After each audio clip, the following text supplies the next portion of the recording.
4 जनवरी से बीएसटीसी की री काउंसलिंग शुरू होनी थी, लेकिन अभी तक शुरू नहीं हुई। आज 18 जनवरी हो गई है। ना विभाग की तरफ से कोई सूचना दी गई कि कब तक क्या आपका नया शेड्यूल जारी हो सकता है। एक बात तो श्योर है कि आपका कोई ना कोई बड़ा रीज़न है जिसके कारण आपकी काउंसलिंग है वो इतनी ज़्यादा लेट हो रही है।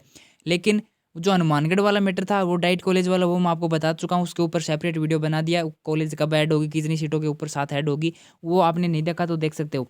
लेकिन उसकी तरह हो सकता है कोई और मैटर हो या कोई और रीज़न के कारण आपकी काउंसलिंग है वो लेट हो रही हो, लेकिन विभाग को बताना चाहिए उस तारीख तक आपकी काउंसलिंग शुरू हो सकती है। या फिर अपवर्ड मूवमेंट वालों का क्या हुआ। एक बात मैं वीडियो में शुरू में बता देता हूँ कि अपवर्ड मूवमेंट वाले जिन्होंने अपवर्ड मूवमेंट करवाया है उनको सबसे ज़्यादा नुकसान होने वाला है। कैसे नुकसान होगा वो मैं आपको एक बार समझाऊंगा। वीडियो को हो सकता है तो लास्ट तक जरूर देख लेना। थोड़ी सी मैं आपको एक और जानकारी देता हूँ कि अगर आपने इस हेल्पलाइन नंबर पे संपर्क करने का कोशिश किया होगी तो आपको क्या जवाब मिला होगा। या तो जवाब मिला होगा कि 1-2 दिन में शुरू हो जाएगी, या फिर आपको जवाब मिला होगा कि 1 सप्ताह के अंदर अंदर आपकी काउंसलिंग शुरू हो जाएगी। लेकिन आपको कोई एक ठोस जवाब नहीं मिला होगा जिसके आधार पे आपको कहा जा सके कि उस तारीख तक आपकी काउंसलिंग प्रक्रिया शुरू हो सकती है। हालांकि इससे अनुमान आप लगा सकते हो कि जितने भी यहाँ पे जो हेल्पलाइन नंबर दे रखे हैं, जितने भी कर्मचारी विभाग में कार्यरत हैं, इनको भी नहीं पता कि काउंसलिंग आपकी कब तक क्या शुरू हो सकती है। तो इसका साफ-साफ मतलब ये है कि ना तो हमें पता, ना विभाग को पता कि काउंसलिंग कब शुरू होगी।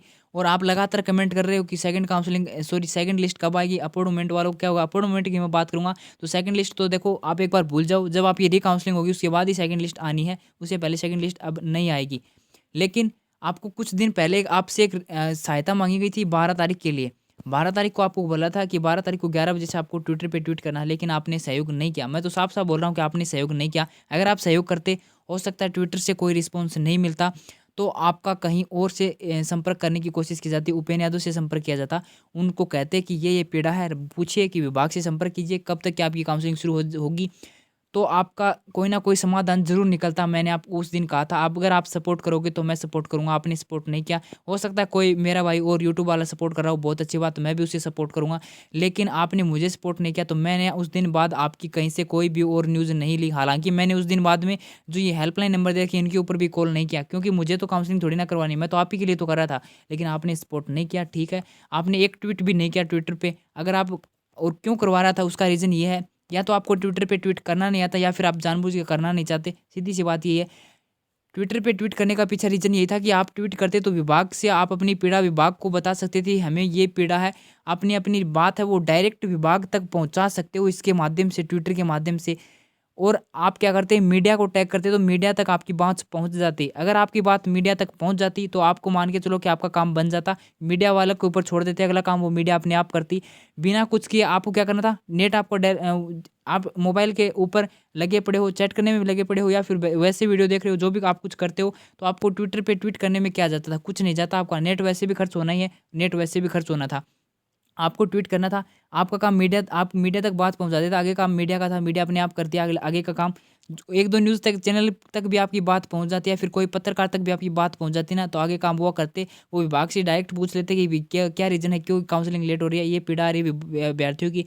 ये तो आपका काम वहीं पे बन जाता, विभाग वहाँ पे उनको जवाब दे देते कि ये कारण है, आपकी बात वहाँ से आप तक वापस पहुँच जाती, लेकिन आपने नहीं किया।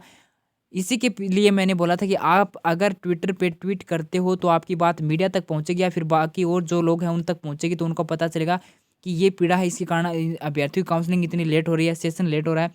तो आपकी काम है वहीं से बन जाता, बिना कुछ किए, आपका 1 रुपया भी नहीं लगता। लेकिन आप क्या कर रहे थे? आप पता नहीं मुझे क्या कर रहे थे, लेकिन आपने 1% भी ट्वीट में सहयोग नहीं किया।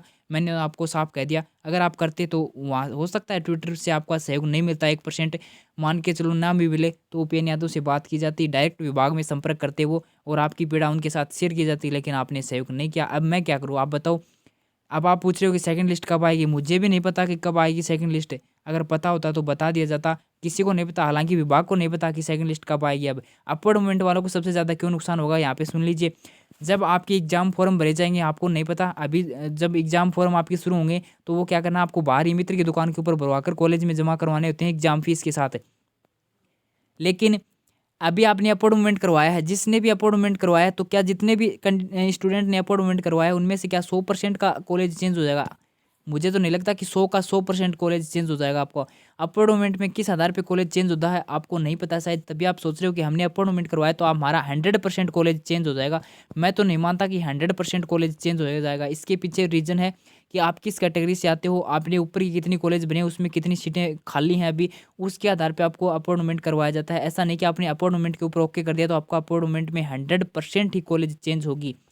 तो मान लीजिए आपने अपवर्ड मूवमेंट करवाया, अब आपका अपवर्ड मूवमेंट में कॉलेज चेंज होगी तो लो ठीक है, चलो मान लिया कि अपवर्ड मूवमेंट में भी आपकी कॉलेज चेंज हुई है, लेकिन अपवर्ड मूवमेंट में कॉलेज चेंज नहीं हुई मान लो, तो आपको जब भी कॉलेज मिली है उसमें आपकी क्या है, अटेंडेंस कम पड़ जाएंगी।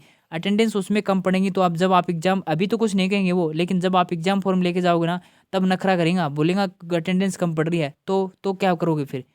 यही तो है, इसलिए तो मैं बोल रहा था, भले ही जो सेकंड लिस्ट आएगी, सेकंड में जिनको कॉलेज मिलेगी उनको कोई बात नहीं है, उनको कुछ नहीं प्रभाव नहीं पड़ेगा, क्योंकि उनको तो अभी कॉलेज मिलेगी।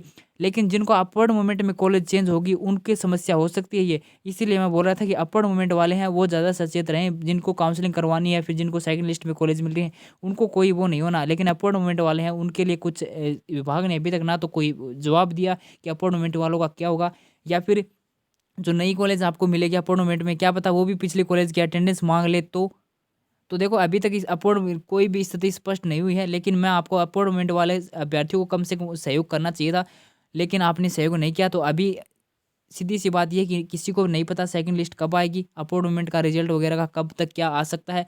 जब विभाग कोई नया शेड्यूल जारी करेगा तब आपका पता चलेगा। तो अब आगे क्या करना है आप कमेंट कर दीजिए, बता दीजिए कि आगे क्या करना है, आपकी राय